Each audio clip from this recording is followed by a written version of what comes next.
Togolaises, Togolais, chères concitoyennes, chers concitoyens, je suis Essozamna Marguerite Nyakade, ancienne ministre des Armées du Togo. Je viens vers vous aujourd'hui avec respect pour la première fois en vidéo en tant que citoyenne togolaise. Je viens vous parler avec franchise et responsabilité, mais également avec un profond amour pour notre pays, le Togo. Je suis consciente que ma prise de position peut surprendre et déranger. Depuis la diffusion de mes tribunes, certains disent que je m'exprime par amertume ou par frustration.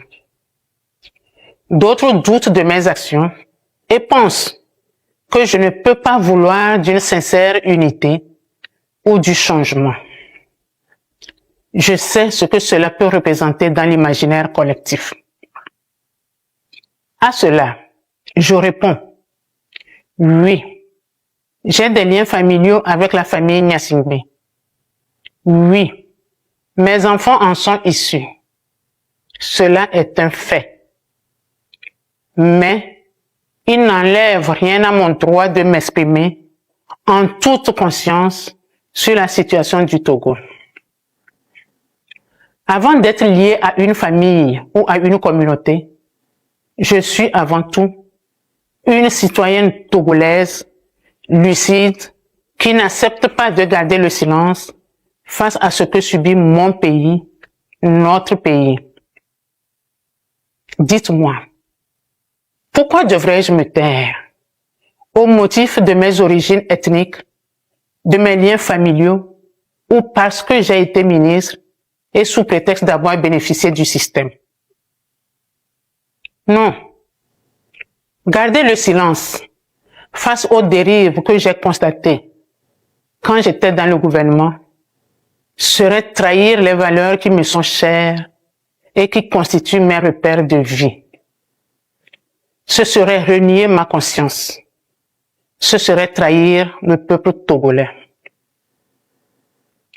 C'est donc en toute légitimité que je revendique aujourd'hui mon droit de parole et que naturellement, je me joins aux voix qui appellent au changement.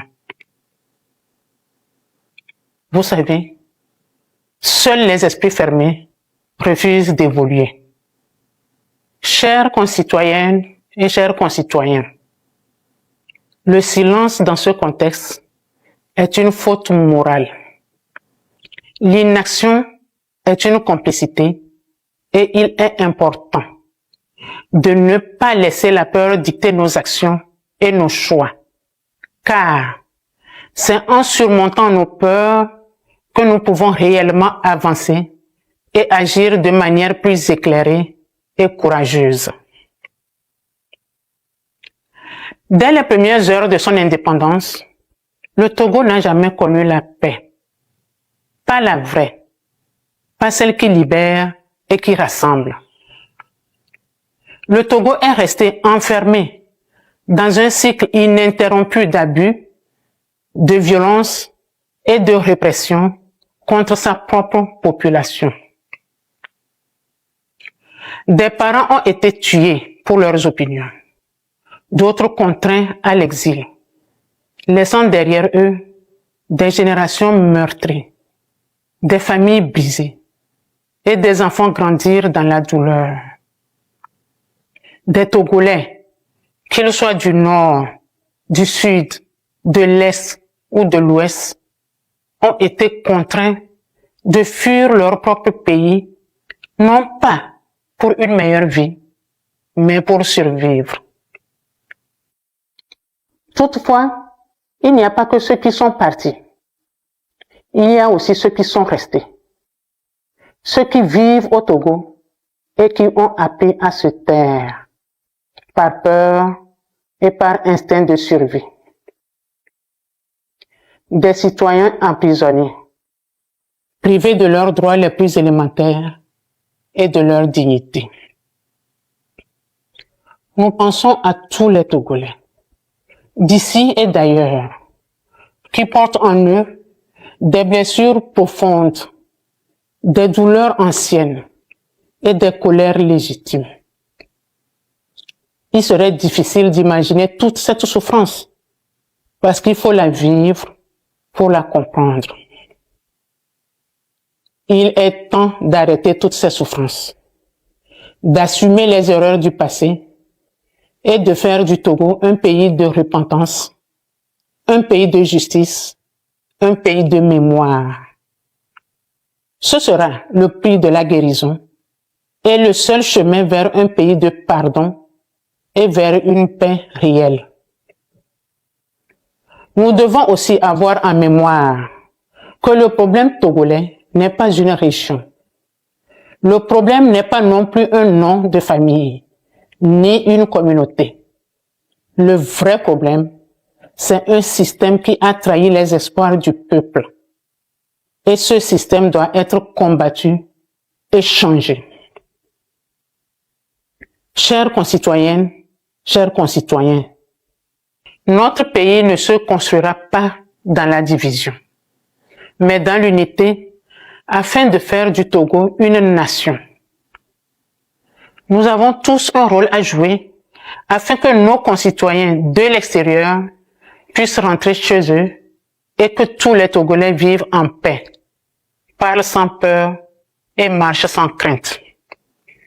C'est ensemble que nous reconstruirons notre pays dans la fraternité et la détermination. Le temps du silence est terminé. Le moment est venu de dire les choses avec clarté.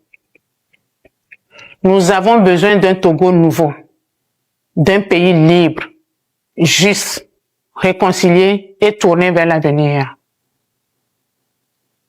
Le Togo est en effet un pays riche, doté de ressources humaines et naturelles considérables. Il devrait être un modèle de développement.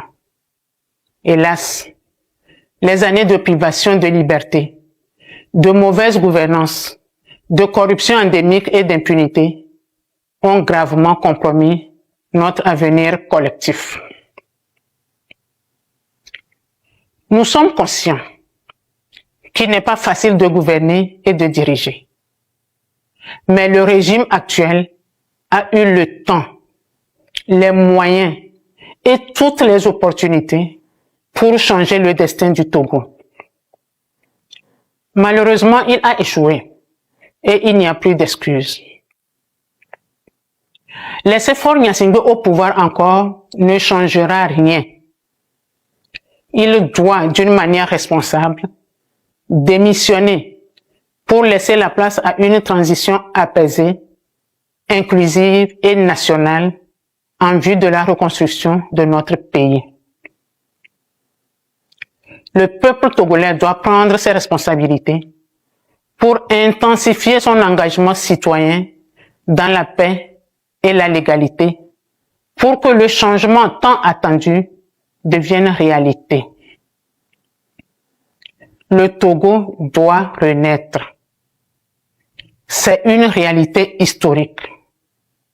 Aucun peuple ne peut accepter indéfiniment cette oppression, cette misère, ce mépris et cette injustice.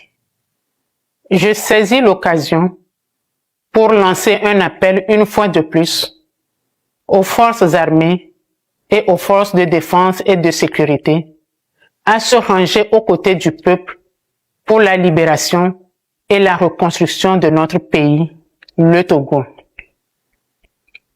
Trop de sang a coulé sur la terre de nos aïeux. Il est temps de le laver. Mes chers compatriotes, ne laissons plus la peur dicter notre silence. Ne laissons plus la division nous empêcher de nous unir. Il est temps d'écrire une nouvelle page. Il est temps de reconstruire un pays où chaque Togolais aura sa place, sa voix et sa dignité. Chers compatriotes, l'histoire nous regarde. Nos enfants attendent et le Togo espère un seul peuple, une seule nation, un seul avenir, le nôtre. Je vous remercie.